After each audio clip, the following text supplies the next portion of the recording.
Quel gâchis! Même pas un vrai travail, maman raillait. Apolline souriait, entretien chez Terralux demain. J'ai souri. Demain, elle saura que c'est mon empire. Et elle n'y entrera jamais. Vous avez bien entendu. C'est l'essence de mon histoire. Mais avant d'en arriver à l'effondrement, à la révélation, il faut comprendre le poids de l'humiliation. Il faut comprendre ce que c'est que de suffoquer en silence pendant 10 ans. Bonjour à tous et merci de me rejoindre. Avant de plonger dans cette histoire, j'aimerais savoir d'où vous m'écoutez. Dites-moi dans les commentaires depuis quelle ville, quel pays vous regardez, et quelle heure il est chez vous. J'aime savoir jusqu'où ces histoires voyagent. Mon histoire commence, comme toujours, par un retour à contre-cœur. Je conduisais ma vieille Peugeot 208, celle que je garde spécifiquement pour ces visites. Elle grince, elle sent un peu le renfermé, et elle est l'exact opposé de l'Audi e-tron qui m'attend, branché, dans mon garage privé de Confluence.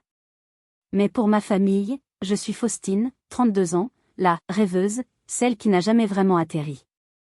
L'Audi serait une provocation. La Peugeot est un camouflage.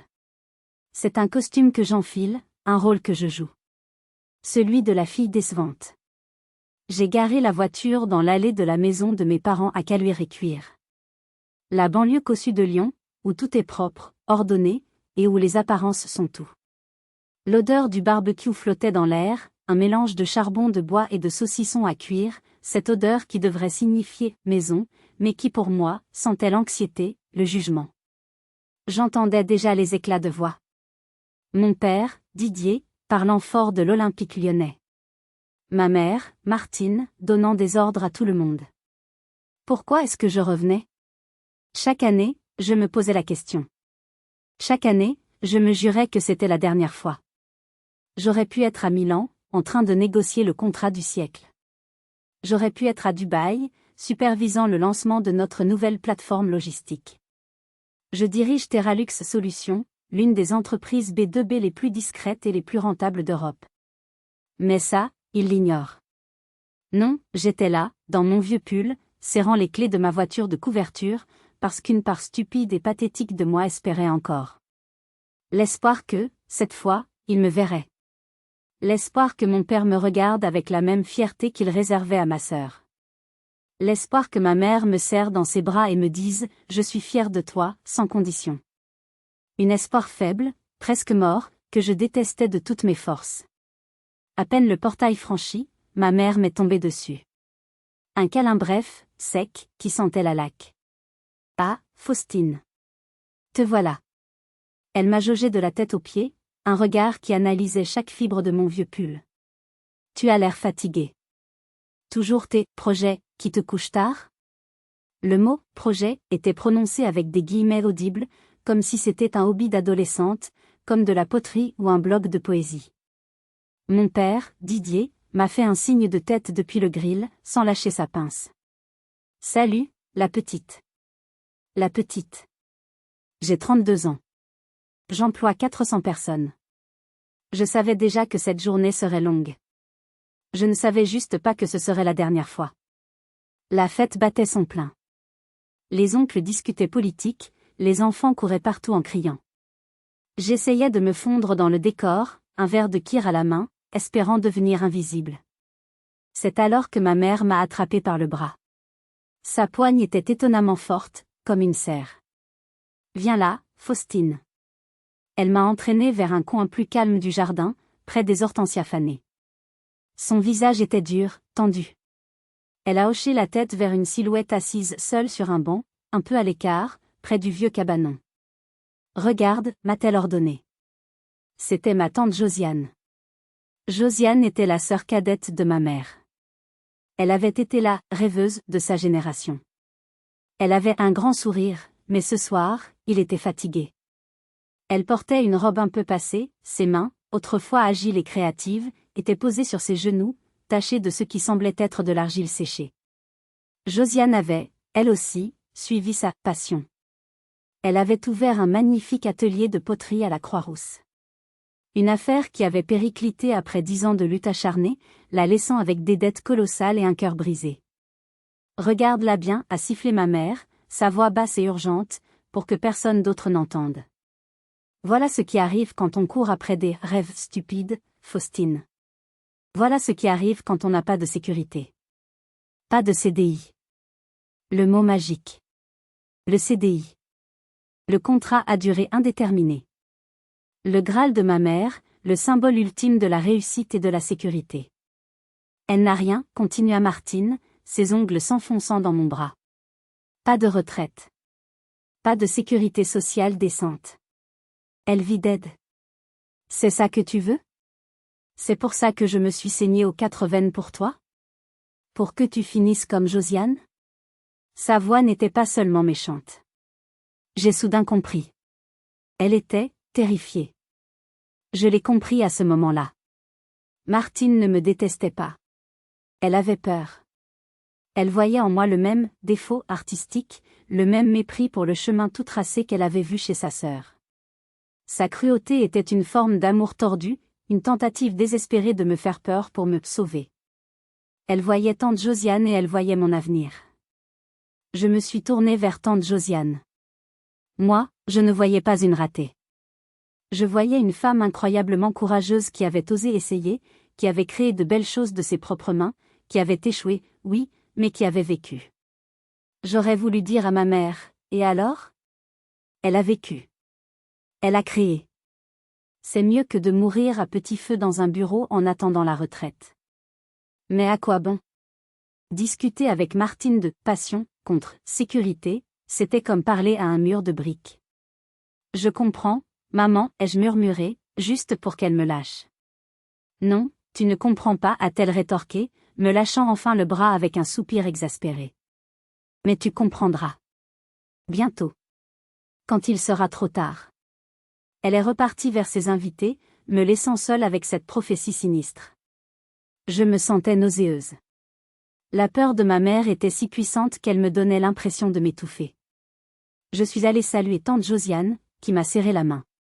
Faustine, ma chérie. Tu as l'air ailleurs. J'ai tenté un sourire. J'ai juste beaucoup de travail, tante Gio. Elle a hoché la tête, ses yeux pleins d'une compréhension qu'elle était la seule à avoir dans ce jardin. Ne les laisse pas te voler ta lumière, hein? Surtout pas. Ces mots étaient un baume. Mais la lumière qu'elle imaginait n'était qu'une étincelle comparée à l'incendie que je cachais. Et puis, Apolline est arrivée. Comme toujours, elle était en retard. Un retard calculé, juste assez pour que tout le monde ait eu le temps de se demander où elle était, pour que son arrivée soit un événement. Elle a fait son entrée dans le jardin non pas comme une invitée, mais comme une actrice sur une scène. Apolline, 26 ans, ma petite sœur. Fraîchement diplômée de HEC Paris, la meilleure, la plus prestigieuse, la plus arrogante école de commerce de France. Elle portait une robe légère d'un créateur que je ne connaissais que trop bien car Terralux gérait une partie de leur logistique cauchemardesque. Une robe qui coûtait plus que ce que ma mère imaginait que je gagnais en un mois. Apolline. Ma chérie, s'est écriée Martine, se précipitant pour l'embrasser, oubliant instantanément l'existence de tante Josiane et de moi. Immédiatement, l'énergie du jardin a changé. Le soleil avait trouvé son centre. Apolline était le soleil, et nous n'étions que de pâles planètes orbitant autour d'elle. Mon père, Didier, a abandonné son grill, risquant de brûler les merguez, pour la serrer dans ses bras. Ah! Voilà ma fille. L'ingénieur d'affaires. Elle n'était pas ingénieure, mais pour lui, HC, c'était pareil. C'était du sérieux. Papa, arrête, dit-elle en riant, un rire cristallin, parfaitement modulé, qui semblait avoir été répété devant un miroir. Martine a joint les mains, ses yeux brillants de fierté. Tout le monde. Écoutez. Écoutez. Apolline vient de recevoir une offre pour le dernier tour d'entretien. 3. Maman, la corrigea doucement Apolline, savourant son effet. 3 offres. Une de LVMH, une de Kering, et une autre, encore plus excitante. 3. Hurla presque Martine de joie. Mon bébé est courtisé par les plus grands groupes du monde. Elle va diriger une marque de luxe avant ses 30 ans. Mon père rayonnait. Il lui a donné une tape dans le dos. Ça, c'est ma fille. Un vrai diplôme. Un vrai travail. Pas des bidules sur ordinateur. Il m'a jeté un regard. Un regard lourd de sous-entendu. J'ai tenu son regard. Je n'ai pas baissé les yeux. Je n'étais pas jalouse. C'est ce qui est étrange. La jalousie avait disparu il y a des années, remplacée par une sorte de lassitude, de pitié. Maintenant, c'était juste un spectacle. J'étais une anthropologue étudiant une tribu étrange aux rituels prévisibles. Je regardais Apolline, et je voyais quelque chose que les autres ne voyaient pas. Je voyais la légère tension dans sa mâchoire, dissimulée par son sourire éclatant. J'ai vu comment ses yeux vérifiaient rapidement que tout le monde la regardait, qu'elle avait bien capté toute l'attention. Elle avait besoin de cette adoration. C'était sa drogue. Elle savait que ses stages lui avaient été facilités par le carnet d'adresse de papa. Elle savait que son diplôme était réel, mais elle n'avait jamais vraiment été testée dans le monde réel, le monde sans filet de sécurité familiale. Elle était terrifiée à l'idée de l'être. Sa réussite était, à sa manière, aussi fragile que l'atelier de poterie de tante Josiane. Elle devait absolument croire que j'étais une ratée, car si moi, la rêveuse sans appui, je réussissais, cela invaliderait tout son système de valeurs. Elle s'est approchée de moi, me faisant la bise. Son parfum cher m'enveloppa, agressif. Faustine. Ma grande sœur. Toujours, égale à toi-même, on dirait. C'était une insulte déguisée en observation. Mon pull, mes cheveux attachés à la va-vite. Égale à moi-même, voulait dire, toujours la même ratée. J'ai souri. Toi aussi, Apolline. Le jeu venait de commencer. Je sentais le vieux ressentiment monter en moi, ce goût de cendre familier. J'ai bu mon kir d'un trait. J'allais en avoir besoin. Nous étions assis à table. Le repas était bruyant, les conversations s'entrecroisaient. Mon père parlait fort de ses investissements, ma mère se vantait des notes d'Apolline. J'essayais de manger mon taboulé en silence, en comptant les minutes. C'est à ce moment-là qu'Apolline a décidé de frapper. Elle a sorti son téléphone, son visage affichant une fausse innocence. Oh, Faustine, dit-elle, sa voix soudainement plus forte, captant l'attention de la tablée qui s'est tue. Tu sais à quoi j'ai pensé l'autre jour en faisant du rangement dans mes vieux dossiers? Je n'ai rien dit. J'ai senti le piège se refermer. Mon estomac s'est noué. Je suis retombée sur ça. Elle a tourné son téléphone vers l'assemblée. C'était une capture d'écran. Une vieille, horrible capture d'écran. Mon ancien blog. Celui que j'avais créé à 22 ans, juste après mon école d'art, dans un élan de naïveté et de passion. Il s'appelait « Les saveurs perdues ». Une bouffée de chaleur m'a envahi. C'était il y a 10 ans. C'était mon premier échec public, ma première humiliation. J'y parlais de gastronomie moléculaire, de l'intersection entre l'art et la nourriture. C'était naïf, c'était prétentieux, et c'était mon cœur à nu. Le blog avait fait faillite en 6 mois, me laissant avec des dettes et un sentiment d'humiliation totale. Écoutez-moi ça, dit Apolline, lisant un extrait avec une voix précieuse, affectée. La déconstruction du coq au vin comme métaphore de l'effondrement postmoderne de nos structures sociales. La table a explosé de rire. Pas tante Josiane, qui a baissé les yeux sur son assiette. Mais tous les autres, oui.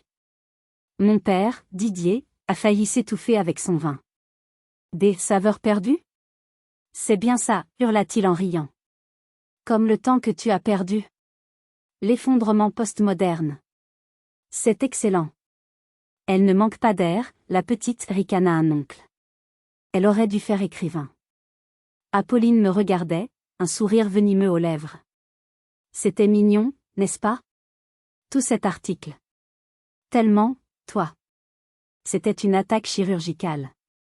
Elle savait que c'était mon point sensible. Elle savait que cet échec m'avait marqué, qu'il avait défini la façon dont la famille me voyait. Je sentais le sang battre à mes tempes. J'ai posé ma fourchette.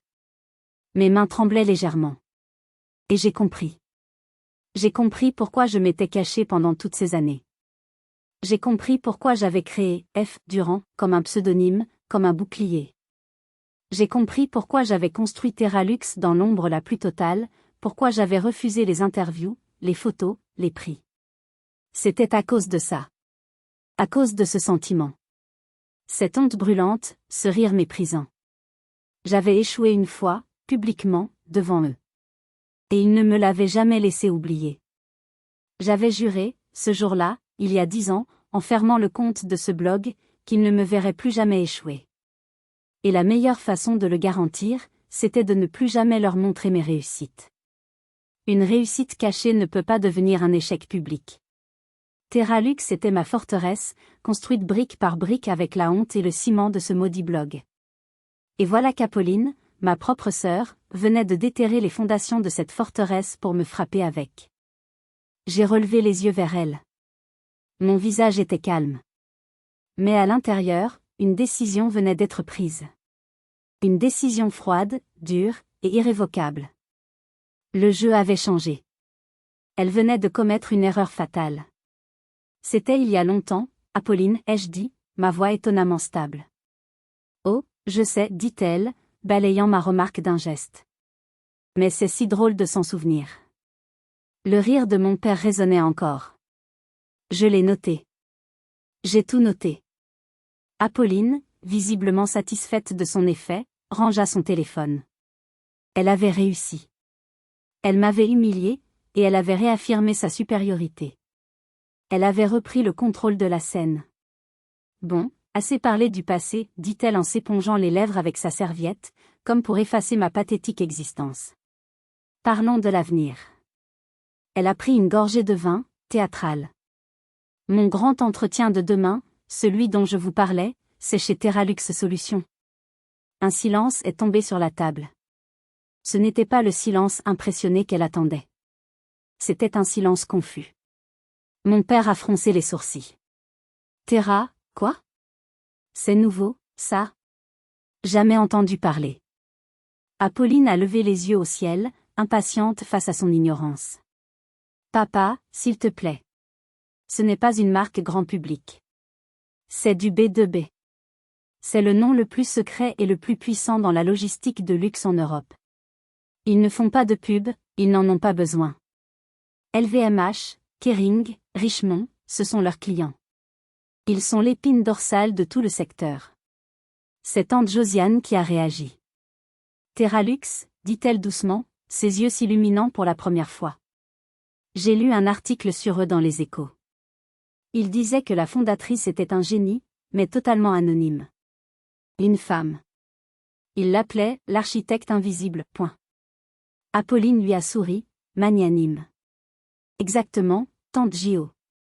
C'est pour ça que c'est si énorme. C'est le poste le plus convoité de Paris en ce moment. Ils sont incroyablement sélectifs.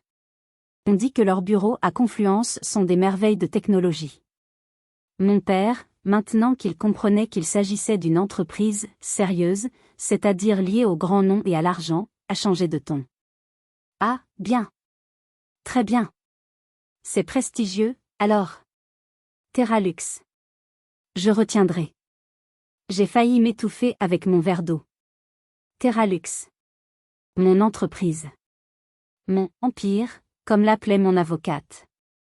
Apolline? Apolline postulait chez moi. Je me suis souvenu de l'email de ma directrice des RH, Inès, la veille. Liste restreinte pour le poste de directrice stratégie de marque. Une candidate sort du lot, diplômée HC, Apolline Durand. J'ai mis son CV en priorité pour la dernière série d'entretiens de demain. Apolline Durand. Ma sœur. Elle utilisait le nom de notre père, bien sûr. J'avais lu le nom, j'avais haussé un sourcil, et j'avais répondu, continuez le processus normalement. Je veux la voir. Je pensais que ce serait amusant. Une petite ironie privée. Mais maintenant, après l'attaque du blog, ce n'était plus amusant. C'était une opportunité. C'était le destin. C'était la justice immanente qui frappait à la porte. Je sentais le pouls de la vengeance battre dans mes veines, un rythme sombre, lent et excitant. Elle voulait un vrai travail? Elle voulait impressionner le génie anonyme? Oh, elle allait avoir une journée mémorable.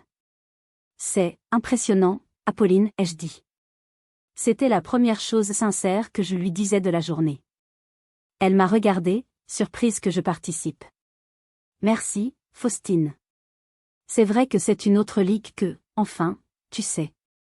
Oui. Je savais. Franchement, qu'auriez-vous fait à ma place? À cet instant précis. Auriez-vous tout avoué? Auriez-vous gâché la surprise? Ou auriez-vous fait exactement comme moi, en gardant le silence et en préparant la scène?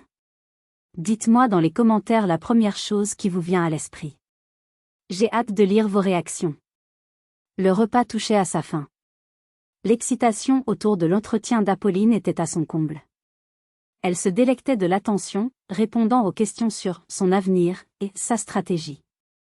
J'étais redevenue invisible, et cela me convenait parfaitement. J'étais occupée à planifier. C'est alors qu'elle s'est tournée vers moi, son visage composant une expression de pitié exagérée. Au fait, Faustine, dit-elle, posant sa main sur la mienne. Son contact était froid, sec. Je pensais, une fois que je serai en poste, tu sais, en tant que directrice stratégie. Elle a fait une pause, pour être sûre que j'avais bien entendu le titre. Pour être sûre que tout le monde à table l'avait entendu. Je pourrais peut-être glisser un mot pour toi. J'ai haussé un sourcil. Vraiment? Oui, dit-elle, comme si elle faisait la plus grande des charités, comme une sainte s'adressant à un mendiant. Je suis sûre qu'une boîte comme Terralux a besoin de petites mains.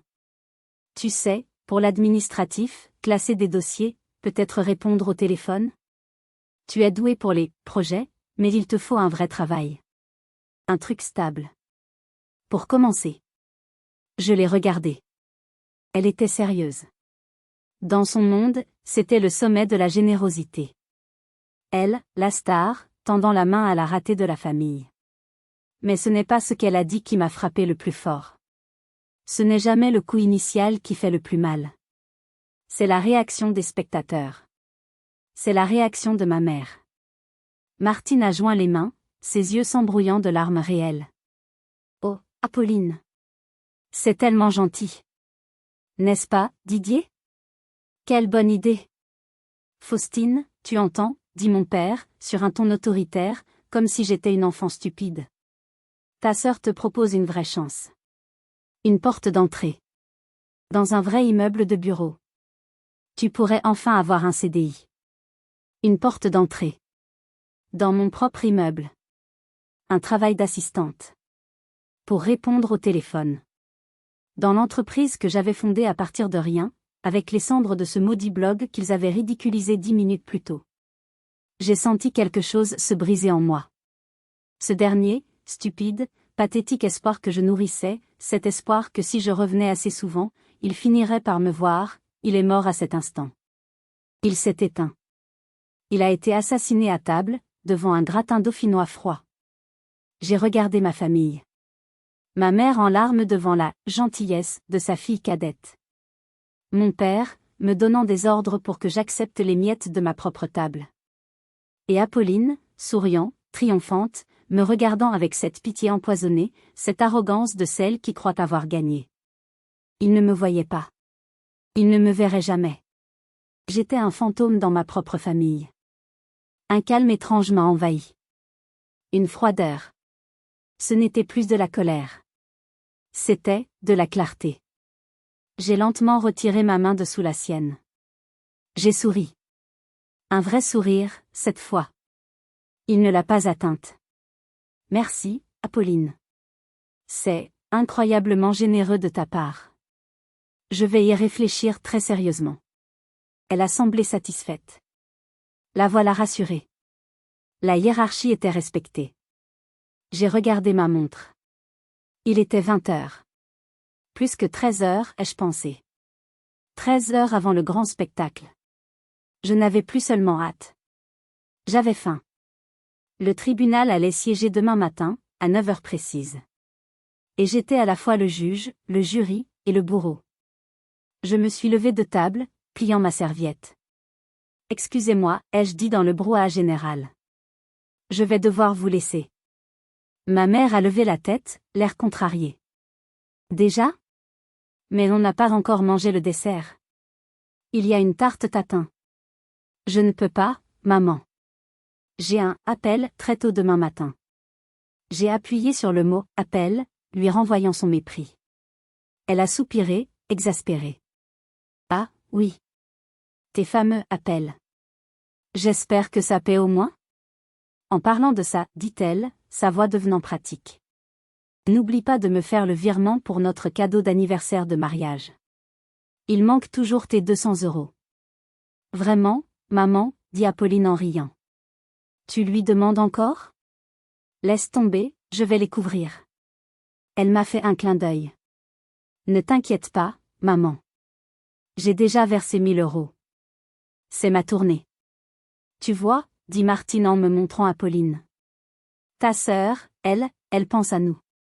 Elle est responsable. J'ai attrapé mon sac. 200 €. C'était le prix de ma place dans cette famille. 1000 €, le prix de la supériorité d'Apolline. J'ai pensé au virement de 50 millions d'euros que j'avais autorisé la veille pour l'acquisition d'une start-up de logistique allemande. Je n'oublierai pas, maman, ai-je dit. Bonne nuit tout le monde. J'ai traversé le jardin. J'ai évité les regards.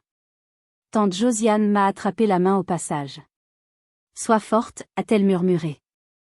Je lui ai serré la main. Toujours. Je suis montée dans ma Peugeot 208. Dans le rétroviseur, je voyais les lumières chaudes de la maison, j'entendais les rires. J'étais dehors. Dans le froid. Et pour la première fois, c'est exactement là que je voulais être. J'ai démarré le moteur. J'ai pensé à mon Audi e-tron, silencieuse et puissante, qui m'attendait dans mon parking de Confluence. Demain, je prendrai l'Audi. Vous sentez la tension monter? J'espère que oui. J'ai passé les 10 dernières années à construire ma revanche, et vous allez la voir se dérouler. Si vous voulez voir le visage d'Apolline quand elle entrera dans la salle d'entretien. Si vous voulez entendre la voix de ma mère quand elle apprendra la vérité, assurez-vous de cliquer sur le bouton d'abonnement et d'activer la cloche. Parce que croyez-moi, ce qui va suivre, vous ne voulez pas le manquer. Reprenons. Si vous êtes arrivé jusqu'ici, laissez un commentaire pour nous dire ce que vous auriez fait à la place d'OP. Vous pouvez aussi écrire simplement le chiffre 1 pour montrer que vous suivez encore. Et dites-nous, vous regardez cette histoire depuis quelle région ou quel pays? Le lendemain matin. 6h30, mon réveil n'a pas sonné. Je n'en ai pas besoin. Pas aujourd'hui. L'adrénaline me servait de caféine. Mon appartement de Confluence est silencieux. La lumière de l'aube peine à percer la brume sur la Saône. Je ne suis pas Faustine aujourd'hui. Aujourd'hui, je suis F. Durand. Je choisis ma tenue comme un général choisit son armure. Pas de vieux pull. Pas de camouflage. Un tailleur pantalon d'un couturier que je ne nommerai pas couleur ivoire. Une structure parfaite, des lignes nettes. Des talons aiguilles qui font un son sec et précis sur le parquet.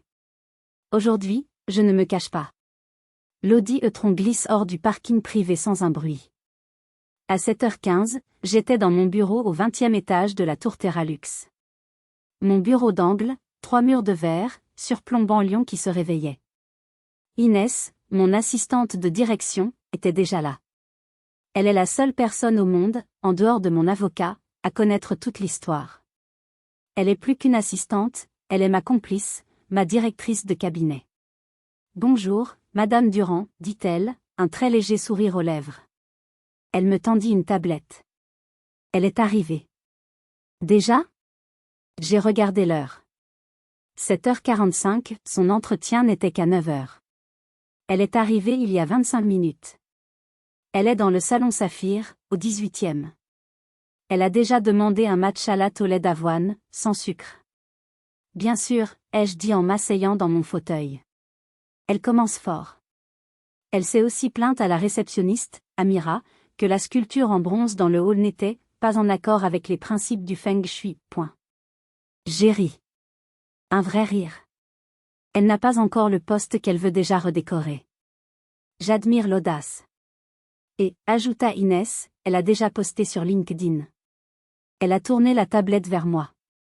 Une photo d'Apolline, posant devant le logo Terralux dans le hall. Elle avait dû demander à un agent de sécurité de la prendre. La légende, prête pour mon prochain chapitre. Parfois, il faut viser les étoiles pour décrocher la lune. #Terralux, #ambition, #womenintech, #HC. Elle n'a même pas encore passé l'entretien, ai-je murmuré, à la fois dégoûtée et fascinée par son arrogance. Pierre est prêt, ai-je demandé. Pierre était mon directeur des données. Un homme brillant, impitoyable, qui détestait les imposteurs plus que tout. Pierre, très intéressé, dit Inès, en appuyant sur le mot. Surtout par son projet de fin d'études HC. Il m'a dit qu'il avait quelques questions techniques à lui poser. Bien. Le processus habituel. 3 entretiens. D'abord les RH, pour l'attitude. Puis le marketing, pour la vision. Et s'il elle passe, elle finit par Pierre, pour le fond. S'il la valide, elle vient ici. Et s'il ne la valide pas? J'ai levé les yeux de la tablette, mon regard croisant le sien. Alors elle vient ici quand même. Mais pour une autre raison. J'ai regardé Lyon. Activez les caméras de la salle de conférence Saphir, Inès. Je ne veux pas en perdre une miette. Devrais-je arrêter cela, Faustine, m'a demandé Inès, sa voix soudainement douce, utilisant mon prénom pour la première fois de la journée. J'ai pensé à ma tante Josiane, seule sur son banc. J'ai pensé à mon père riant aux saveurs perdues. J'ai pensé à ma mère me traitant comme une enfant brisée. Non, ai-je dit, ma voix redevenant celle de F. Durand. Elle a déterré mon passé hier soir. Aujourd'hui, je vais lui présenter mon présent. Sur le mur de mon bureau, un écran géant s'est allumé. D'habitude, il me sert pour les vidéoconférences avec Tokyo ou New York. Aujourd'hui, c'était une salle de spectacle privé. Inès et moi étions assises sur le canapé en cuir, une tasse de café fumant à la main. Le spectacle commençait. 9h, Apolline est entrée dans la salle de conférence Saphir. Elle était impeccable. Tailleur ajusté, pas aussi cher que le mien, mais bien choisi, cheveux parfaits, sourire éclatant. Elle serra la main de la première personne. Le premier entretien, Caroline, notre directrice des ressources humaines. Apolline était parfaite. Charmante, polie, elle a donné toutes les bonnes réponses sur le travail d'équipe, la gestion du stress et la culture d'entreprise. Elle a réussi haut la main. Elle en est sortie encore plus confiante, son sourire s'était élargi. Le deuxième entretien, Marc, notre directeur marketing. Un peu plus difficile. Il l'a testé sur des cases studies concrets. Elle s'en est bien sortie. Elle a beaucoup de buzzwords, synergie, disruption, expérience client omnicanal. Elle n'avait pas beaucoup de profondeur, mais elle avait une excellente mémoire.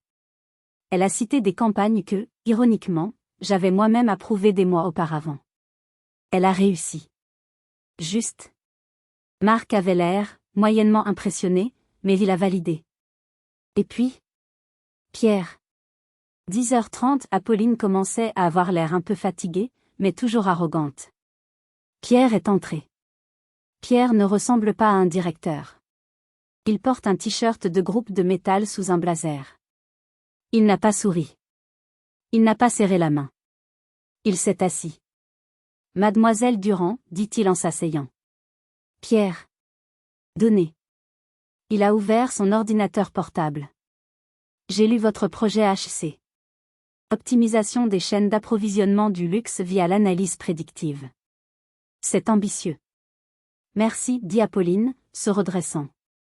C'est ma passion. La data est le nouvel or noir. Fantastique, dit Pierre, sans lever les yeux.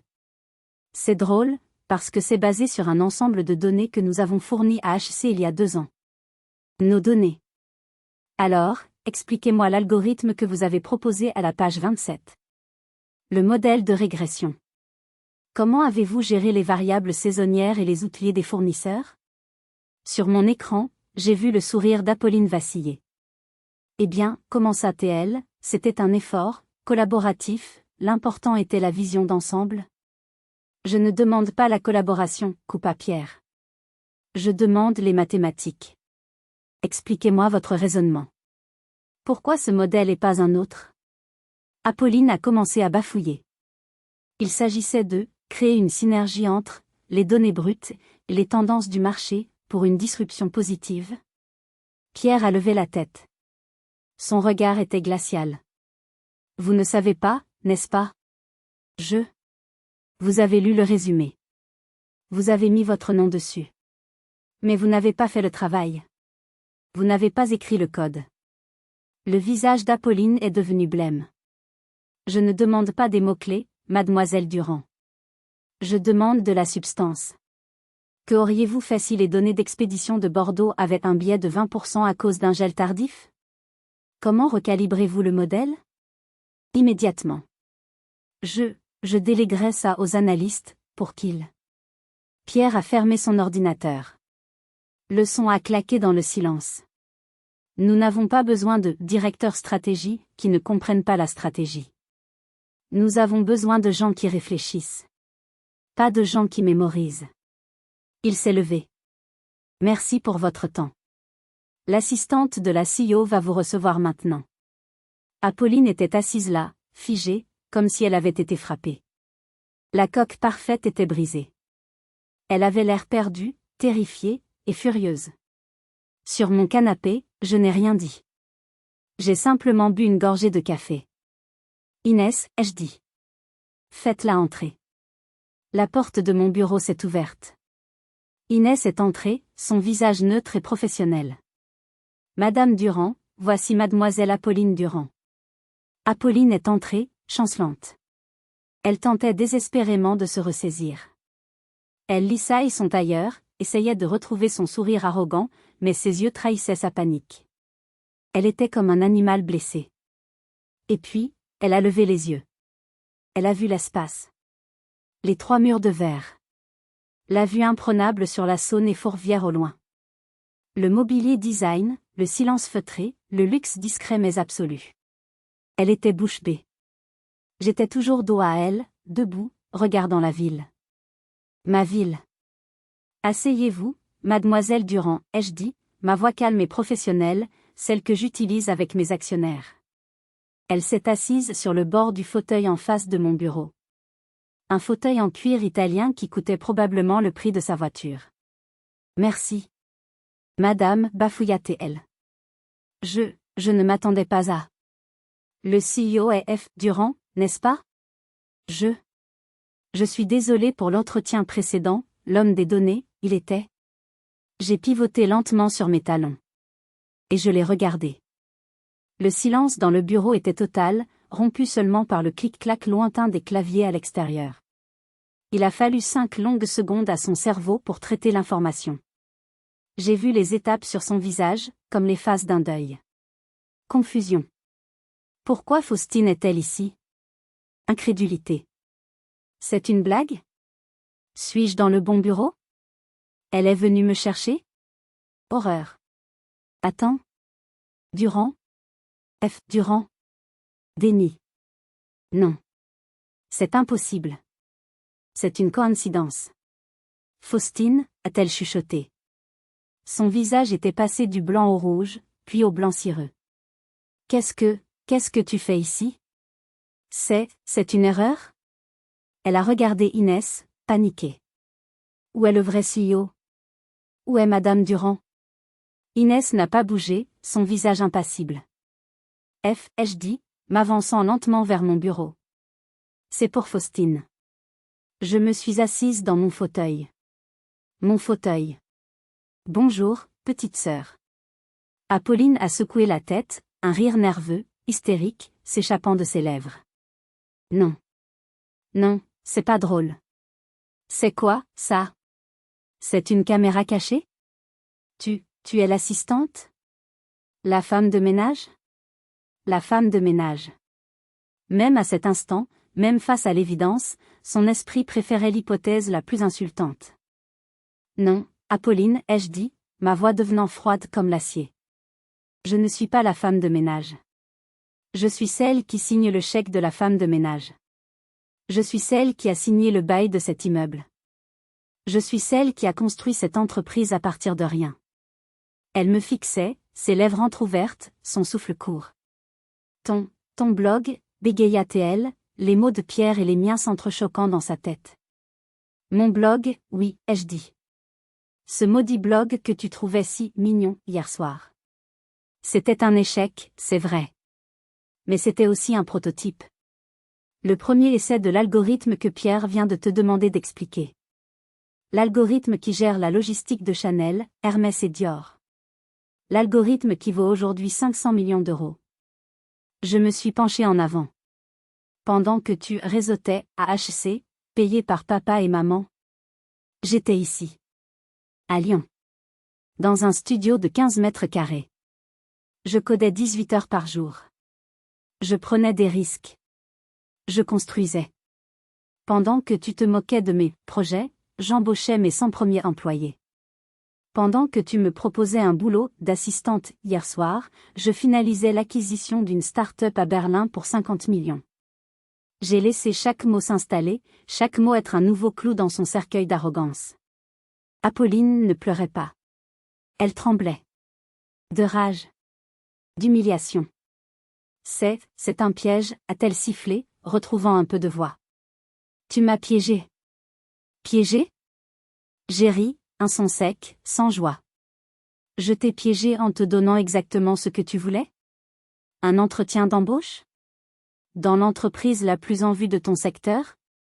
Je me suis levée, j'ai contourné mon bureau et je me suis appuyée contre lui, la dominant de ma hauteur, de mes talons.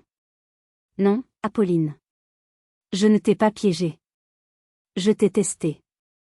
J'ai donné à ma sœur la même chance qu'à n'importe quel autre candidat.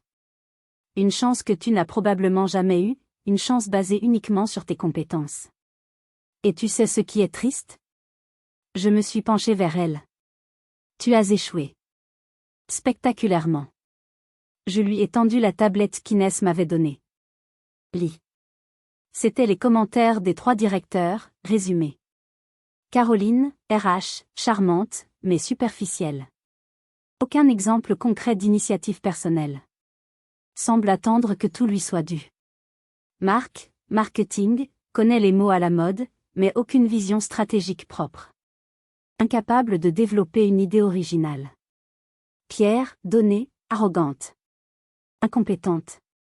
N'a pas fait son propre travail de thèse. Rejeté. Ne pas réengager. Risque pour l'entreprise. Elle a lu. J'ai vu ses yeux parcourir les lignes, son visage se décomposer. Tu vois, ai-je dit doucement. Tu n'es pas rejetée parce que tu es ma sœur. Tu es rejetée parce que tu n'es pas assez bonne. Tu es rejetée parce que tu es exactement ce qu'ils ont dit, une façade arrogante sans aucune substance. Tu es le produit des relations de papa et de l'argent de maman, mais ici, dans mon monde, ça ne vaut rien. Tu es un monstre, a-t-elle craché, les larmes de rage coulant enfin, ruinant son mascara cher. Non, ai-je dit. Je suis juste une bonne PDG. Et je ne tolère pas les imposteurs dans mon entreprise. Surtout pas ceux de ma propre famille. Hier soir, tu as attaqué mon passé. Je protège juste mon présent. J'ai repris la tablette. Ah, au fait, ai-je dit, sortant mon téléphone personnel. Hier soir, maman s'inquiétait pour les 200 €. Et tu étais si fière de tes 1000 €. J'ai ouvert mon application bancaire. J'ai tapé quelques chiffres. Tiens, ai-je dit en lui montrant l'écran. C'était un ordre de virement. 50 000 €. 50 000. Destinataire, Martine Durand. Libellé, pour votre anniversaire. De la part de la ratée. Apolline a regardé le chiffre, et quelque chose en elle s'est définitivement brisé. Ce n'était même plus de la colère. C'était, du vide. Le chiffre était si absurde, si obscène, qu'il balayait toutes ses certitudes. Ces 1000 € étaient soudainement ce qu'ils étaient, pathétiques. Tu peux dire à maman et papa que mon projet a finalement rapporté un peu. C'est à peu près ce que je gagne en, une demi-journée? J'ai appuyé sur l'interphone sur mon bureau. Inès. Oui, Madame Durand. Veuillez raccompagner Mademoiselle Durand à la sortie. Elle ne se sent pas bien. Je me suis retournée vers Apolline, qui était grise. L'entretien est terminé. Je te suggère de chercher des opportunités ailleurs. Elle s'est levée, chancelante, comme un boxeur KO. Elle n'a pas dit un mot. Elle a juste fui. Quand la porte s'est refermée, je suis restée seule dans le silence de mon bureau. Une heure plus tard, mon téléphone a explosé. Maman, en majuscule, c'est QOICETH? 50 000 euros? C'est une insulte? Tu es un monstre. Apolline est en larmes. Papa, rappelle-moi immédiatement. Tu nous humilies. Tu tentes de détruire cette famille. Rends cet argent. J'ai regardé les messages. J'ai regardé la ville. Et pour la première fois en 10 ans, je n'ai rien ressenti. Pas de douleur. Pas de colère. Juste, du silence. La blessure vieille de 10 ans, celle du blog, celle de tante Josiane, venait de se refermer. J'ai éteint mon téléphone. J'avais une entreprise à diriger. Je n'ai pas répondu. Ni ce jour-là, ni le lendemain. Ils ont essayé d'appeler Inès. Ils ont essayé de venir à l'accueil de Terralux. Ils ont été poliment éconduits. Madame Durand est en réunion à l'étranger. Je n'ai pas rendu l'argent. La seule personne que j'ai appelée, c'est tante Josiane. Je lui ai envoyé un chèque. Suffisamment pour qu'elle puisse racheter son ancien atelier et embaucher 2 apprentis. Suffisamment pour qu'elle puisse vivre confortablement pour le reste de ses jours. Elle m'a appelé en pleurant, me demandant « Pourquoi ?» Parce que tu as été la seule à ne jamais me traiter de ratée, lui ai-je répondu. Parce que tu as eu le courage d'essayer. 3 mois plus tard, la couverture de Le Figaro Madame est sortie. Ce n'était pas une photo de dos. Ce n'était pas un pseudonyme. C'était moi. Faustine Durand. En tailleur ivoire, dans mon bureau d'angle. Le titre, Faustine Durand, le cerveau silencieux qui a changé le luxe français. L'article racontait tout. Le blog raté. Les années de galère. La construction de Terralux depuis mon studio d'étudiante de 15 mètres carrés. Je n'ai pas eu besoin de leur envoyer une copie. La France entière l'a vu. Mes parents ont arrêté les barbecues. Apolline a pris un poste de marketing junior dans une petite agence. Elle a bloqué mon numéro. L'histoire n'est pas parfaite. Il n'y a pas eu de réconciliation en larmes. Il n'y a pas eu d'excuses. Mais il y a eu la vérité. Mon histoire, ce n'est pas une histoire de vengeance. C'est une histoire de survie. C'est une histoire sur le fait de connaître sa propre valeur, même quand personne d'autre ne la voit. Surtout quand personne d'autre ne la voit. Si vous avez déjà été là, Faustine, dans une pièce remplie d'Apolline. Si vous avez déjà été réduit au silence, si on vous a dit que vos rêves étaient mignons ou stupides. Si votre famille, qui aurait dû être votre plus grand soutien, a été votre plus grand obstacle, alors cette histoire est pour vous. Quelle est votre histoire de succès silencieux? Qu'est-ce que vous êtes en train de construire dans l'ombre, pendant que personne ne regarde?